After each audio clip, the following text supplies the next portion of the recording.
Good morning students. हम लोगों का जो चैप्टर चल रहा था कार्य, ऊर्जा तथा शक्ति, जिसमें हमने वर्क अर्थात कार्य के बारे में बात कर ली थी। आज हम उसमें बात करने वाले हैं शक्ति के बारे में। शक्ति यानी पावर बोलते हैं इसे इंग्लिश में। तो अगर हम कहें तो इसकी डिफिनीशन बहुत ही सरल है। किसी कर्ता अथवा मशीन के द्वारा जो कार्य की जो समय दर है उसको हम क्या कहेंगे? सामर्थ्य कहेंगे। यानी कि किसी वस्तु या कर्ता द्वारा जो कार्य किया जा रहा है या उसके कार्य करने की जो क्षमता है उसको हम उसकी सामर्थ्य बोलते हैं। तो अब बेटा इसका जो सूत्र आप लोगों ने हाई स्कूल में भी पढ़ रखा है कि P बराबर होता है W/T, है ना। P बराबर W/T, यानी कि अगर हम कह सकते हैं कि अगर परिभाषा इसकी प्रति एकांक समय में किया गया कार्य उस वस्तु की सामर्थ्य कहलाती है। तो हम बात यहाँ पर करें कि अगर कोई वस्तु अगर ΔT सेकंड में कोई काम करती है, यदि कोई कर्ता ΔT सेकंड में ΔW कार्य करता है तो, है ना, अगर कोई कर्ता ΔT सेकंड में ΔW कार्य करता है तो P की अगर हम वैल्यू निकालें तो हम कह सकते हैं ΔP बराबर ΔW/ΔT।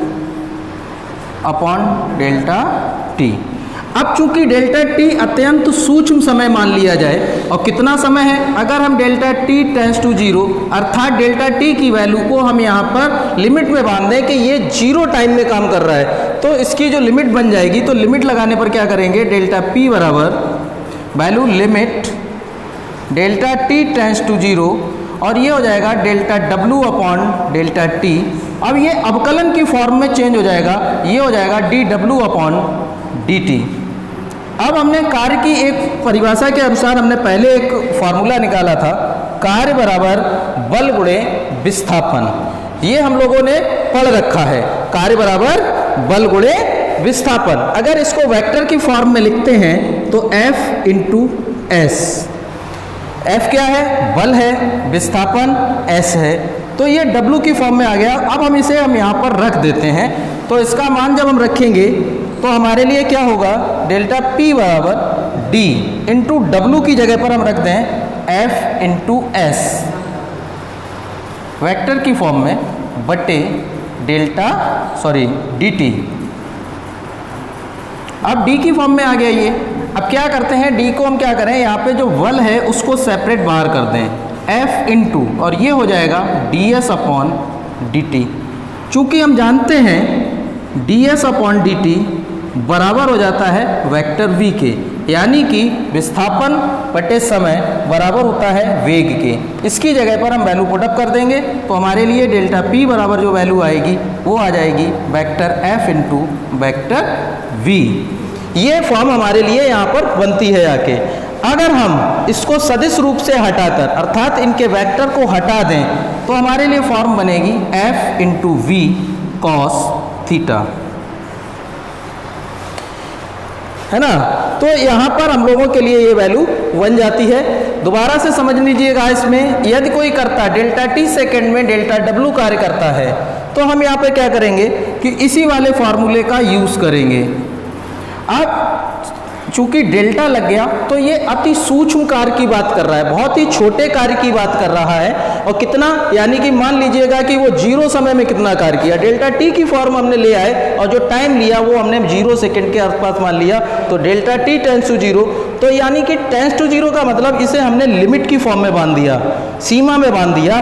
तो इसके लिए टाइमिंग जो हो गई ΔT टेंड्स टू 0, तो हमारे लिए ये बना जाके ΔW/ΔT। अब चूंकि लिमिट में बन गया तो ये हो गया अवकलन। अवकलन का मतलब होता है किसी भी वस्तु या वस्तु द्वारा किए गए कार्य का बहुत ही छोटे से सेक्शन का आकलन किया गया।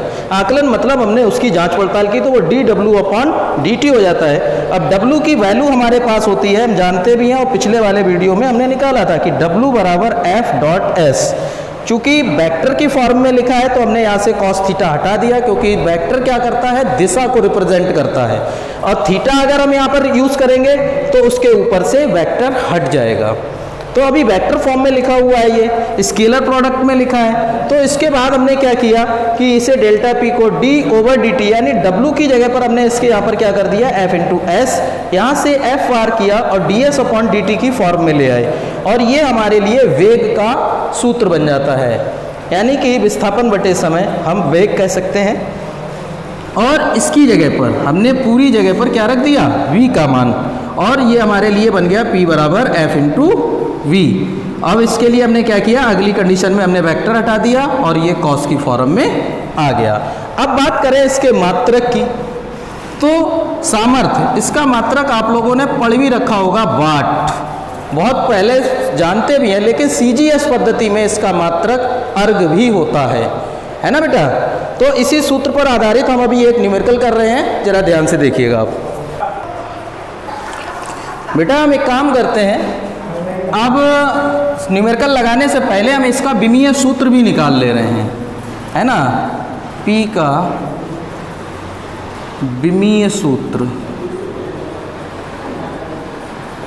विमीय सूत्र निकालेंगे तो फॉर्मूला हो जाता है W अपॉन टी।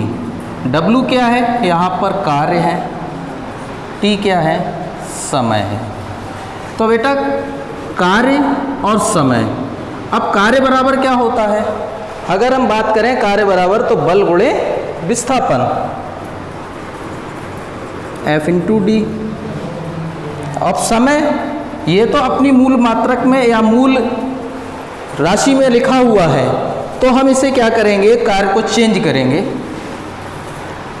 तो बल, तो हमारे पास आती है वैल्यू F बराबर m इंटू ए इंटू विस्थापन S बटे, सॉरी बटे में नहीं चेंज करेंगे, अब वैल्यू रख दीजिएगा इसकी। तो हमारे पास हो जाएगा यहाँ पर M A into D, use किया है बेटा, एस नहीं यूज़ किया है तो डी करेंगे, बटे टी। अब क्या हो जाएगा, द्रव्यमान, अब हमारा मूल राशि में है त्वरण। अब चूंकि ए जो त्वरण आ जाएगा तो त्वरण होता है वेग परिवर्तन की दर, है ना। तो वेग परिवर्तन बटे होता है समय, और वेग परिवर्तन बराबर होता है दूरी बटे समय, अर्थात ये हो जाएगा दूरी बटे समय का स्क्वायर। तो हम इसे और चेंज करेंगे तो हम यहाँ पर लिख सकते हैं m इंटू डी, और एक डी हमारे पास पहले से ही है, बटे टी आ रहा है यहाँ पर, समय हमारे पास पहले ही एक है और ये समय का स्क्वायर आ रहा है, यानी टी स्क्वायर हो जाएगा। चेंज कर देंगे तो द्रव्यमान की जो हमारी मूल राशि है m, दूरी का हो जाता है l, और चूंकि l हमारे लिए दो बार आएगा l स्क्वायर हो जाएगा, और यहाँ पर हो जाएगा टी क्यूब। एक सूत्र में ले आएंगे तो ये हो जाएगा m l square T minus 3। ये हमारे लिए यहाँ पर जो वैल्यू आ रही है, ये मात्रक जो हमारे जो आए हैं उन्हीं के आधार पर हमने इसका विमीय सूत्र यहाँ पर निकाला। देखो बेटा यहाँ पे थोड़ी सी आप लोग हौच-पौच हो गया होगा कि बल बराबर, सॉरी कार्य बराबर होता है बल गुणे विस्थापन, और बल बराबर होता है द्रव्यमान गुणे त्वरण। अब इसके हमने F का जो वैल्यू इसमें पुटअप की तो हमारे लिए D आ जाएगा यहाँ पर। अब मान जब इनके दोनों के रखेंगे इसमें W की जगह पर तो हो जाएगा m इंटू ए इंटू डी बटे टी, और इन सभी के D का मतलब है दूरी, डिस्टेंस है, तो दोनों के लिए हमारे लिए जो मूल राशि आती है हम उसको रिप्रेजेंट करते हैं L से, और यहाँ पर दोनों के ही मात्रक लिख देंगे। याद रखिएगा कभी भी विमीय सूत्र में जब भी लिखते हैं तो बड़ा ब्रैकेट जरूर लगाते हैं, अगर ब्रैकेट नहीं लगाएंगे तो वो गलत माना जाएगा। ठीक है, अब हम एक छोटा सा न्यूमेरिकल भी यहाँ पे लिख रहे हैं आपके लिए, पॉज कर दें। तो बेटा यहाँ सवाल लिखा है हमने, एक मशीन की शक्ति 2 किलोवाट है, इसके द्वारा 10 मिनट में किए गए कार्य की गणना करनी है। शक्ति यानी P बराबर हमको दिया है 2 किलोवाट, तो 2 किलोवाट को वाट में बदलेंगे तो ये क्या हो जाएगा, 1000 का गुणा कर देंगे तो ये हमारे लिए 2000 वाट में कन्वर्ट हो जाएगा। 10 मिनट दिया है तो टाइम हमें 10 मिनट दिया है, तो हम सेकेंड में इसको बदलेंगे तो 10 में गुणे 60 बराबर हमारे लिए 600 सेकेंड हो जाएगा। ये दोनों ही वैल्यू इसी सूत्र में रख दीजिएगा तो क्या हो जाएगा, P बराबर हमारे लिए वैल्यू आएगी 2000 बटे 600 2 जीरो कैंसिल, 2 से काटा, 2 तिया 6, ये 10 हो जाएगा, 3 का इसमें भाग दे देंगे, 3 त्रिका 9, बचा 1, दशमलव लगाएंगे, 0 बढ़ेगा और 3.33, यानी कि 3.33 वाट। सॉरी, हमें यहाँ पर एक्चुअली गलती हो गई बेटा, कार की वैल्यू निकालनी है। काटना करना कर क्या दिया बेटा, देखिएगा यहाँ पर हमने गलती कर दी है। गलती क्या की है कि हमें यहाँ पर कार्य निकालना था और पी में वैल्यू रख दी। गलती कर रहे हैं क्योंकि पी का मान तो हमें दिया ही है ऑलरेडी, तो हम गलती खुद ही कर रहे हैं। तो यहाँ पर क्या पी और टी का मान है, डब्लू की वैल्यू निकालनी थी। तो डब्लू बराबर हमारे लिए सूत्र बनेगा पी इंटू टी। तो पी की जो वैल्यू है वो हमारे पास आ रही है 2000 इंटू टी का मान है 600। क्या करेंगे, 1 2 3 4 5, 1 2 3 4 5, 5 जीरो आ जाएंगे और 6 दूनी 12, और ये आंसर होगा आपका जूल में। गलती हो गई थी। देखिए बेटा, सवाल नेक्स्ट क्वेश्चन है कि 60 किलोग्राम द्रव्यमान का एक व्यक्ति 2 सेकंड में 3 मीटर ऊंची सीढ़ियां चढ़ जाता है, उसकी औसत शक्ति ज्ञात करनी है। तो यहाँ पर m बराबर हमें दिया है 60 किलोग्राम, टाइम दिया है उसने हमें यहाँ 2 सेकंड, और ऊंचाई चढ़ रहा है 3 मीटर।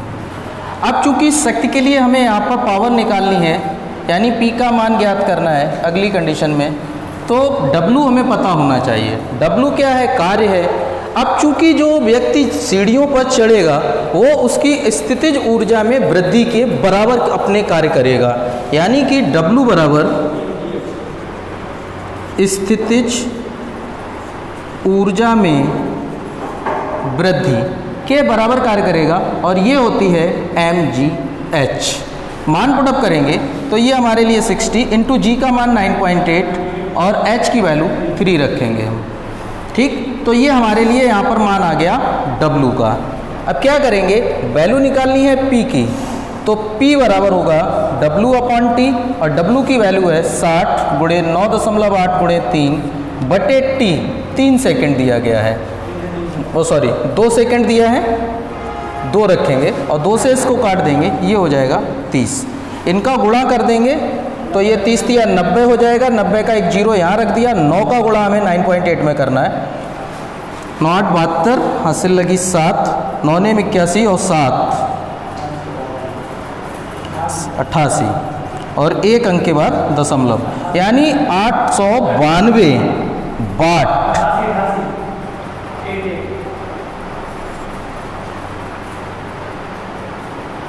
982 वाट। इस तरीके के सवाल अगर आपकी बुक में, आपके पास बुक अगर है उपलब्ध, तो इस छोटे छोटे से सवाल हैं आपके सिलेबस में, इन सवालों को देखिएगा, करिएगा। अगर कोई सवाल नहीं आता है तो उसको आप हमारे पर्सनल नंबर पर व्हाट्सएप पर उसके लिए संपर्क भी कर सकते हैं। और जो भी समस्या है, अगर आप चाहें तो विद्यालय पर्सनल आके पूछ भी सकते हैं, कोई समस्या नहीं है। लेकिन आपके लिए जो टाइमिंग रहेगी वो 9 से 1 बजे तक है, आप आकर पूछ भी सकते हैं अपनी समस्या को। आज के लिए बस इतना ही, थैंक यू।